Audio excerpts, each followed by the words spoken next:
Ladies and gentlemen, today I'll be building a gorgeous all-white PC inside the brand new Lian Li Lancool III case. But that's not the only thing that's going to be brand new. We're going to be tossing in Lian Li's new SL120 Infinity fans and their new and improved Strimer Plus V2s. Let's just say the build is going to look spectacular once I'm done with it. Let's begin.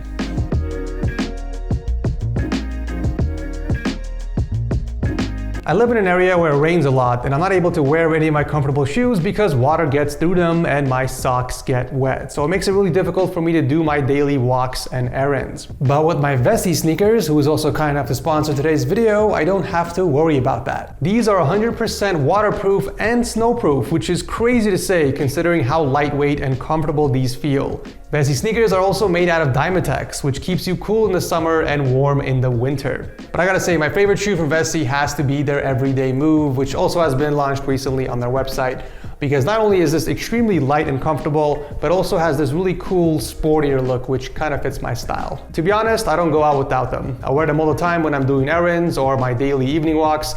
But honestly, I wear them whenever I go out because they are stylish too. I think you guys will really like these sneakers, and if you want to grab a pair, now's the best time because you can get $25 off your Vessi shoes by using my link below and putting in the code TechSource. If you must know the total price of the build, you must be a brave soul. But in today's market, it's gonna cost a little over $4,300, and that is including the cheapest price I could find online for the graphics card, because the Palette RTX 3080 Ti is extremely difficult to find right now. I'm sure you also noticed that the CD key is much less than retail price. I was able to save over $100 on a Windows 10 Pro key by using yourcdkey.com and by putting in my code TS20 for an extra 20% off. Because why would you pay full price for a Windows key? Just go into your activation settings once you get the key and activate Windows, simple as that.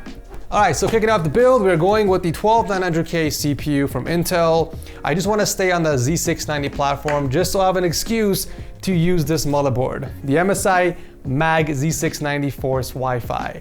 I think it's going to look incredible in the build, complement all the colors nicely, and it's a board I've actually never used before. So I just want to try something new for you guys, instead of recycling the same parts for different builds. In fact, the only part in this build I've used before is a CPU. Everything else is brand new, so this is going to be a very fresh build for you guys. All right, lift up the lever, open up the socket, make sure the triangles align with the socket, and gently lay it down. Whoops. Black cover pops off, we are good to go.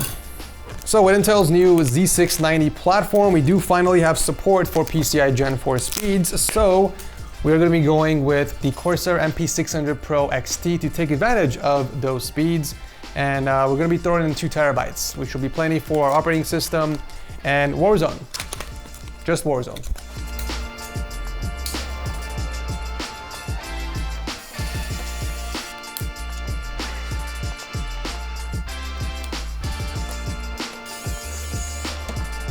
So for memory, I'm doing something a little different. All right, no more Corsair Dominators in white. We are going with these new sticks I got from the last unboxing video from V-Color. These are the Prism Pros in Glacier White, and they have this really cool crystal design on the top, which is gonna match the crystal design from our graphics card. So we're going with a 32GB kit running at 6000 megahertz, but check this out, you guys. This kit over here is actually fillers. These 2 sticks over here are dummy units. In case you lose track, it does tell you on each stick. So we got the actual memory stick here, and then we got the RGB non-DRAM, which is the filler. So we're gonna go install the actual memory sticks first in slots A2 and B2. And then we're gonna hook up the dummy sticks. This way we can just occupy all 4 slots, and honestly, it just looks so much nicer this way. Also, a lot of Z690 motherboards are still having issues running 4 DDR5 sticks, so by going with 2, we're avoiding any potential issues. So it's really a win-win.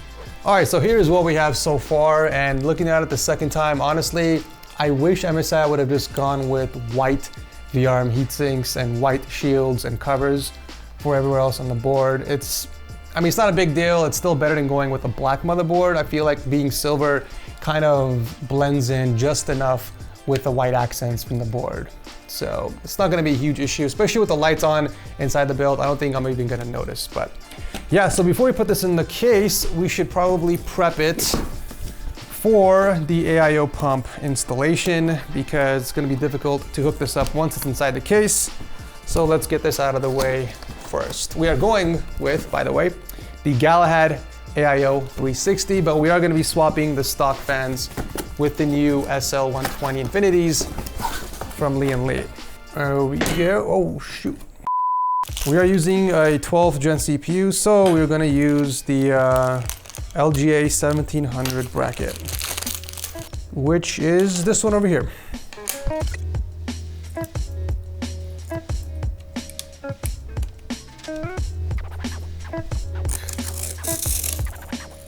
Over here.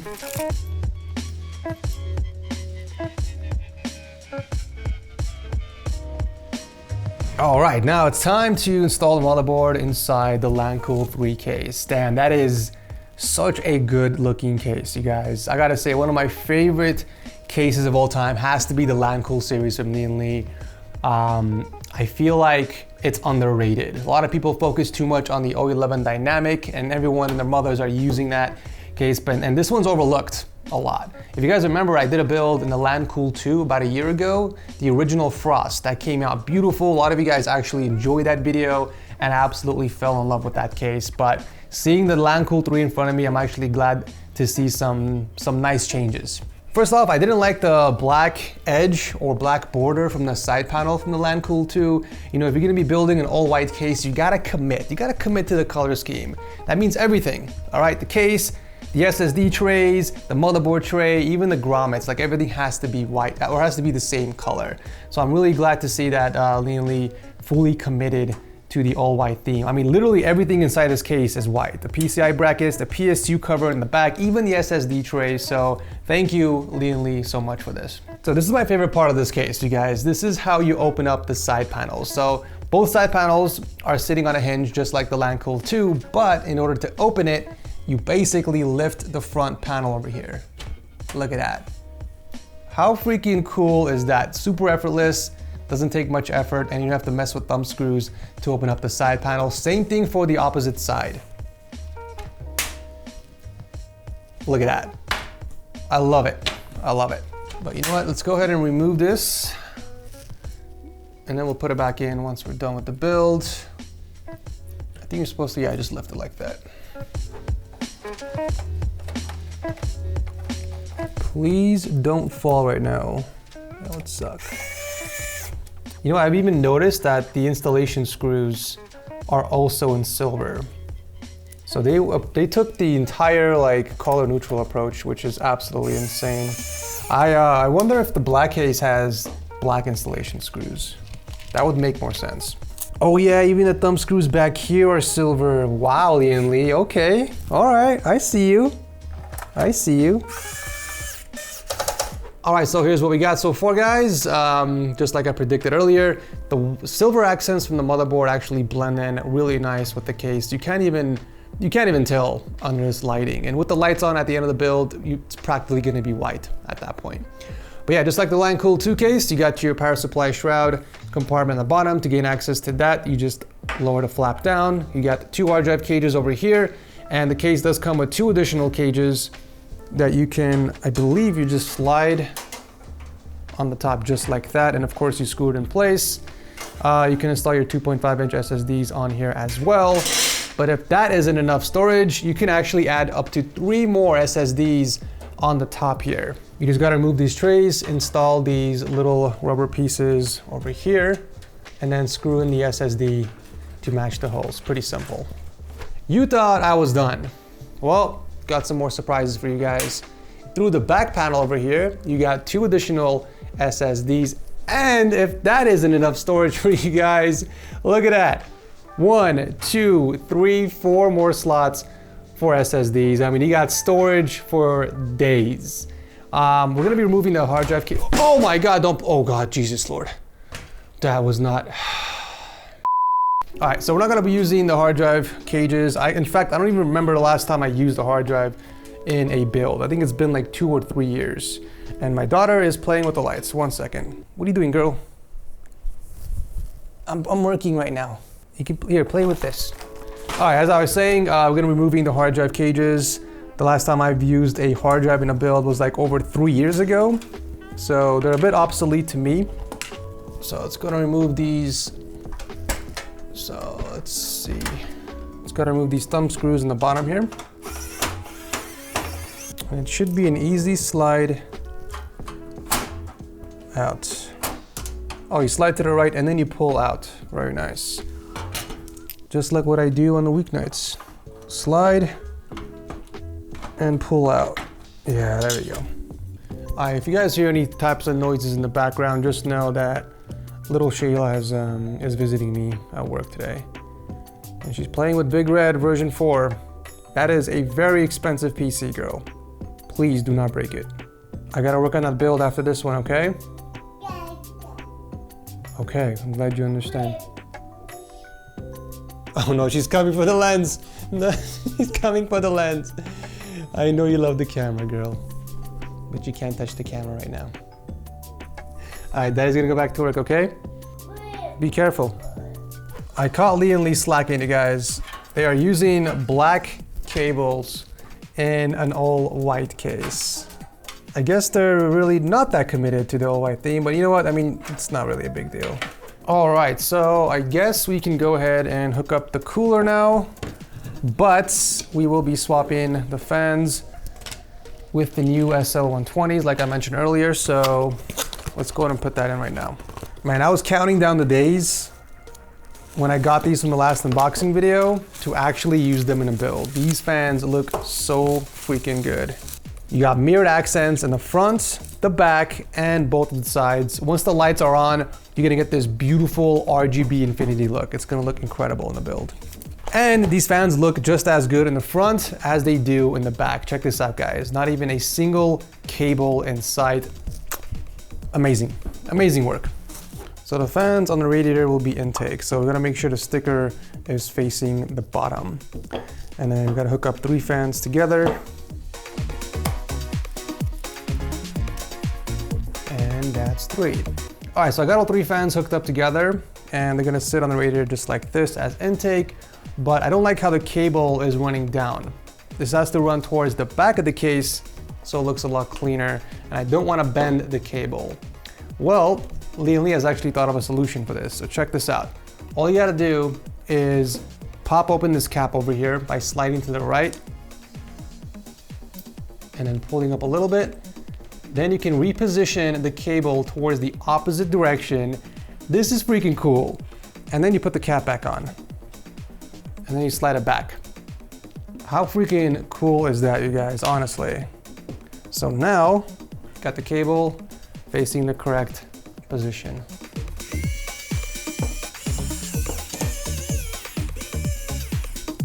I love that they even upgraded their fan hub. So before, you used to have 2 separate cables for each fan cluster, one for the fan speed and one for the RGB. Well, they actually combined both of those into a single 7-pin connector, making it super easy and convenient to plug straight into the hub and to reduce cable clutter inside of your PC.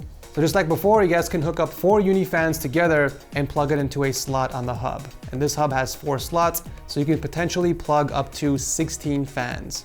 All right, so I got the AIO fully equipped, ready to go. I have 2 cables coming out of my AIO pump. One is for the actual fan header, and the other one I'm guessing is for the RGB. I could be wrong, but check this out. Instead of plugging this one in, the actual hub that came with the AIO, I'm gonna plug this into the Uni fan hub instead. So I'm basically plugging everything into this device, which is awesome. So this one actually supports 2 3-pin ARGB ports, as you guys can see, one over here and one over here. So I'm gonna plug it into this slot over here. And with this, I'm just gonna reduce so much cable clutter inside the case. Okie dokie, so we are now ready to install the AIO in the case. So we have to remove this top panel over here first so that we can get access to the top radiator bracket. So there are 2 screws currently holding this in place. And voila, just like that, you can remove the top bracket so that we can install the radiator really easily. Actually, I did notice something. We don't have much clearance when we do install the radiator with the fan. So it's gonna be coming down to basically the top of the VRM heatsink. So it's gonna be very difficult to plug in the cables up here, especially the dual 8-pin EPS connector. So I think the smart thing to do right now is to plug in just those two cables up there. And ladies and gentlemen, we are going with the Fantex Amp 1000 watt power supply in white. Yes, you heard me correct. The first ever 1000 watt power supply in the color white. Well, technically not the first because Corsair made the first one, but they don't have those anymore. I think they only made like 100 units. So good luck finding one of those. Seriously, think about it, guys. You're building an all white, gorgeous PC, right? And you're going with the 3090 Ti or maybe any one of the 40 series cards coming out next year, you're gonna want a nice looking white power supply to match your build, right? And well, you can't go with an 850 watt because those aren't gonna be powerful enough, so you gotta go with the next best option, which is 1000 watt. And well, this is pretty much your only option right now. Unfortunately, Corsair and Asus are sleeping on this. They are missing out on some sales. Well, unless they come up with a 1000 watt power supply in white and in this year for the 40 series launch. We'll see what they do. All right, let's route it through here. Oh, I actually like how big the cutout is over here for the dual pin EPS connector. Very nice job, Lian Li. Most other cases leave such a small cutout to pass through these cables and it's very annoying. All right, there's one 8-pin. Let's plug in the other. Technically, we don't need to plug both of them in, especially if we're not going to be doing any heavy overclocking, but it is a 12900K, and I do plan on overclocking it just a little bit, so we got the space for it in the back, why not plug it in, right? If you got it, use it. All right, these are actually quite flexible too, so we can have the fans sitting directly on top of this. They're going to be hidden from the bottom. They're not going to be visible, so we don't have to worry about how it looks. All right, so the case does support up to a 420 millimeter radiator on the top bracket, but check this out. There are so many cutouts here, giving you the flexibility of positioning the radiator how close or how far away from the actual side panel. This way, you can make sure that the fans on here don't interact or interfere with the VRM heat sinks from your motherboard. So in our case, we're gonna try and put it as close to the case as possible. That way the fans don't hit the cables or any part of the motherboard. So we're gonna put it over here.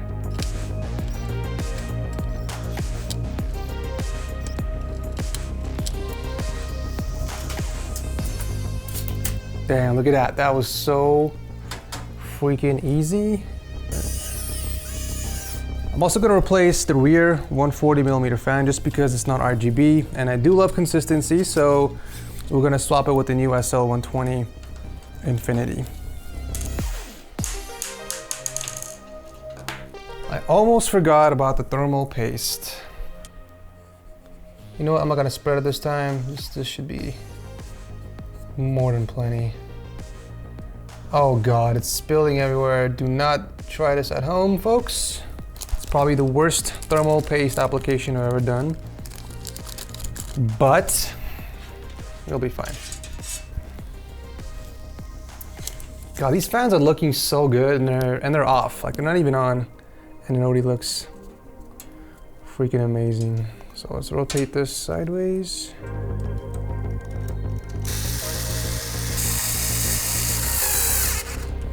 Let's route the cables to the top, between the VRMs and the memory sticks. Oh yeah, beautiful. And then this final cable over here. Let's peel off the plastic, reposition this in the center.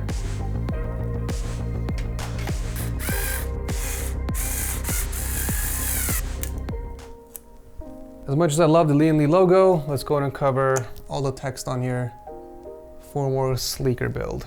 All right, so we technically still have room to add additional fans. So far we have 4 exhausts, so 1 in the back, 3 in the top from the AIO. This is normally where I would replace the stock 140 millimeter fans in the front, but Lian Li does not make any SL120s in 140 millimeter version. So if I were to replace these, we're gonna have an empty gap over here on the side from the size downgrade switching to the 120. So I think I'm just gonna leave these here for intake, and I'm gonna add 3 additional intake fans over here on the top of the power supply shroud. So then we'll have 6 intake, and then we'll have 4 exhaust. So a little bit of a positive pressure going on inside the case, but it's not gonna be a huge deal. I think it's just 2 screws, and then we can remove this entire bracket so that we can install all of our fans on there. So that's 2, and then lift and pull. Look at that, super easy.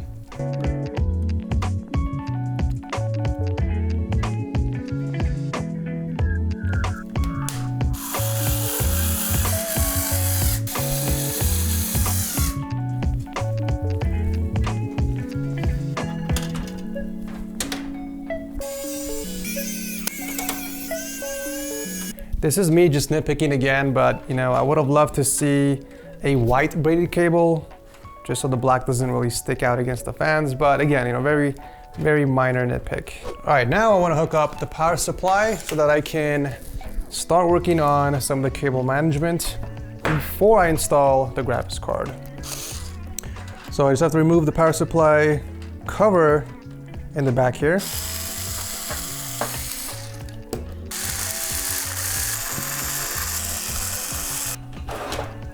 Oh man, this is such a small power supply for being 1000 watt, by the way, I'm noticing. I don't even think we needed to remove the hard drive cages, to be honest. Wow, look at all that space, you guys. We have all this space to work with. Doesn't really matter, I guess. We're not using them anyways. So check this out, guys. This is also something new in the Lancool 3 case that the Lancool 2 did not have. You can actually adjust this entire cable tray or the cable grommet tray, and you can bring it close to the motherboard so you can have those really clean cable routing from the grommet. So I got the USB 3 cable over here, and then you got the USB Type-C on the bottom. Look at that, clean cable routing from that through the grommet, and I got the 24 pin up here as well. Now this is my favorite part, hooking up these bad boys. Lian Li's new Strimer Plus V2s. They've been updated from before, so they're more flexible. As you guys can see, you get those super tight bends, which is perfect because look how close the grommet is to the 24 pin. But more importantly, you guys can actually control the lights using the software instead of using the damn control panel before. So you don't have to access the back of your PC anymore just to change the colors on your Strimers. You can do it straight through the Lian Li software. One cool thing about these is that they actually included a set of white cable covers. So I'm gonna swap the black ones on here, just so there's more consistency. So let's pop these off.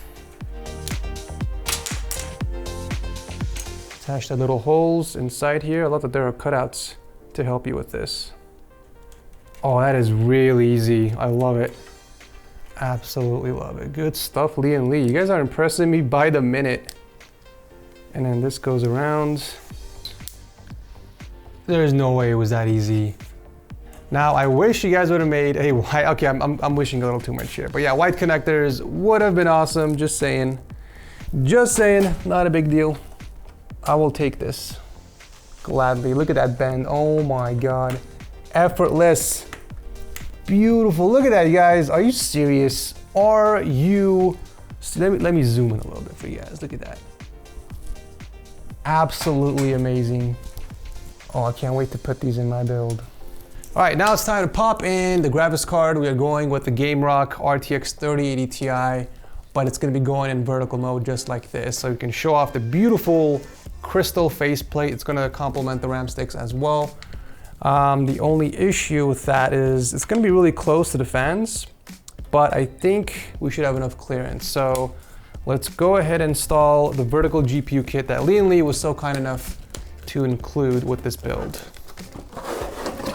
The good thing about this kit is that the PCI extension belt is actually PCI Gen 4 compatible. So we don't have to go in the BIOS and change the settings on there. It's going to work right out of the box.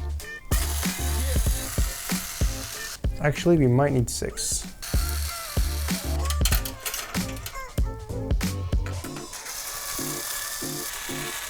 Another small nitpick, I wish the cable would have been white. Again, just throwing it out there, not a big deal. I don't like how close the PCI slot is to the motherboard. There's actually, I don't even know if this can fit. Yeah, look at that. It's already come in contact with the tube. So I'm gonna have to move that closer to this side. And luckily, Lian Li does give you the option of moving that. All you gotta do is unscrew it. Probably should have done this before I installed it. All right guys, so unfortunately, I think I hit a brick wall with the build. I think Lian Li sent me a defective vertical GPU kit. There's supposed to be 2 standoffs where those holes are so that I can reposition the riser cable, but unfortunately there's nothing there. It's just 2 cutouts. So I think they forgot to install the standoffs in there. There's no other standoffs anywhere else inside the bags. I've triple checked everything. So yeah, there's basically no way for me to secure the riser cable to the bracket.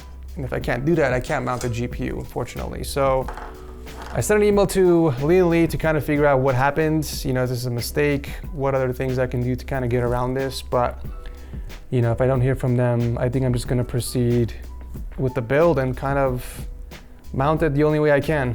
5 minutes later. All right guys, so I've decided I'm not gonna wait for a response. I'm just going to continue on with the build. In the meantime, I have the most jankiest solution over here. So I got 2 standoffs installed on the top, upside down, and then I screwed it in from the bottom using these 2 screws just so it can hold it in place. I mean, it is definitely not the best solution, but it is all I can come up with in such a short time. So I gotta proceed and finish the build.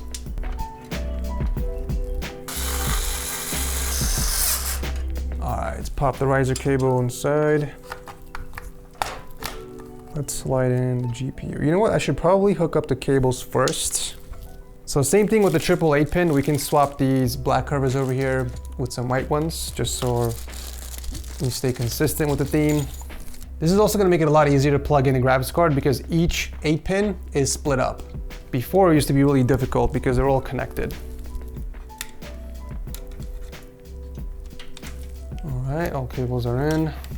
Wow, even with the riser cable moved, it's still gonna be a very tight fit. Let's see if we can make it.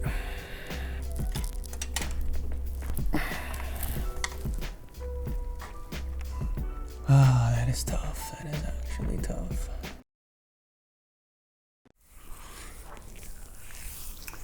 There are no words for what I'm about to show you guys. I spent the past hour troubleshooting my PC, trying to figure out why it's not posting or why it's not booting to BIOS. I took apart literally the entire piece. It's better to show you guys. So, took apart the entire PC. Spent about a good hour, a little over an hour, trying to figure out why the PC was not even getting to the BIOS screen. And for some unknown reason, the person who sent me the CPU decided to put a little sticker on the side where it sits on the actual socket on the motherboard. Let me just zoom in a little bit, guys, okay? There's a little sticker on there. Why? Why would anyone put a sticker on that side? They should have put it at least on the face of the CPU. I had no idea this sticker even existed, and I put it in the CPU socket. And that is why it wasn't recognizing the CPU because of this damn thing. I don't even know what it says. All this information is pretty much useless to me, but anyways, yep, an hour down the drain. I just have to peel this damn sticker off.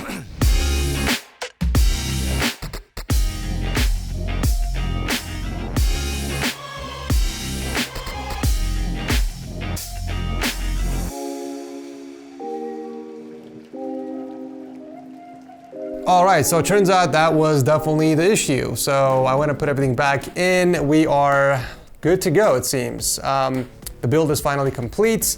As much as I love building in the Lancool III case, there were a few things I want to mention. So let's get inside here real quick before we power it on. First and foremost, installing the GPU vertical bracket was very difficult because you don't get as much space. As you guys can see here, it's really difficult to get access to these screws. So you're gonna have to remove the rear fan if you are installing one. And you're gonna have to use a very thin and small screwdriver just so you can reach the screws back here to mount your graphics card. Also getting these thumb screws back here proved to be a challenge as well. So very thin screwdrivers are needed if you're gonna be building in the Lancool 3. There is a bit of a GPU sag, as you guys can see. Unfortunately, there's not much I can do with it because the PCI riser cable is not installed correctly. So real quickly, I want to show you guys what it's supposed to look like with a working vertical GPU bracket. Lian Li was kind enough to send one over real quickly, and I replaced it with the broken one. And as you guys can see, it does the job much better. And in fact, it actually fixed the GPU sag problem. So yeah, you're not gonna have any issues if you do install the vertical GPU bracket. So the mesh panel, let me talk about the mesh side panel for the power supply shroud here. I get why Lian Li did it. Obviously, if you're gonna install fans on the top of the power supply shroud, it's gonna need to pull air from the side here and inside the case. The problem with that is the cables are visible behind it because it's a mesh system. So when you have the lights on, you can see all the cables in the back, assuming you didn't remove the hard drive cages. If you leave the hard drive cages, because they're black, you're gonna spot those very easily as well. So that's just my minor nitpick. Obviously, you guys can see here, I kind of put a temporary cardboard piece just to cover it up, and honestly, it looks so much better already. But other than that, yeah, absolutely love the case. I think they made some really nice improvements over the Lancool 2. This is officially in my top 5. So let's go ahead and boot it up. Oh yeah, another thing. These are not uni fans, so you're not able to control the lights together with the rest of the fans inside of your case. So if you're going with the SL Infinities, for example, or the previous uni fans, you have to control those independently with the software, and you can only control these lights using the panel up top. So it's kind of annoying because obviously you can't sync the lights. So if you have a very specific color scheme or very specific color effect, you won't be able to match that with the rest of the fans. I'm really liking the new color effects that Lian Li added in their L-Connect software. There's a bunch more effects you can choose from for both the uni fans and for the Strimer pluses as well. And the fact that you can control the lights from the software on the Strimers is honestly just super convenient. But yeah guys, other than that, I think the build came out looking majestic. Let me know what you think about it in the comment section below, of course. The RGB mirror infinity look from the fans are starting to grow on me. I don't know how I'd feel about it. I thought it would look tacky, but honestly, they're looking really nice. It's kind of subtle too. You can't really notice it unless you kind of look closely, but it complements the build. It looks really nice. And in fact, I might even, yeah, I'm definitely gonna be using these for Big Red version 5. So looking forward to that. All right, let's take a look at temps real quick. We have the Heaven benchmark running for about 30 minutes or so. This is in the ultra quality. GPU well under 75 degrees Celsius, and the CPU hovering around 45. I saw it, there it is. I saw it peaking at 48 degrees. So let's just say less than 50 degrees for the CPU. Both very, very cool temps. I mean, we have a crap ton of airflow inside here with a ton of fans, so I'm not really expecting any high temps. This is what the fans sound like on full load. Here's a mouse sound just for reference.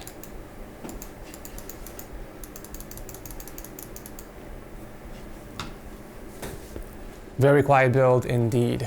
So a fun fact actually that a lot of you might not know is that the new fans from Lian Li are better than the previous SL120s, not just in aesthetics, but in performance as well. They do have a higher max RPM, they provide better airflow and higher static pressure, all while being 2 decibels quieter. So yeah, that's pretty much it for the video. I'll drop a link to all the parts I used in the build down below if you guys want to check it out. Let me know also what you think about the PC in the comment section.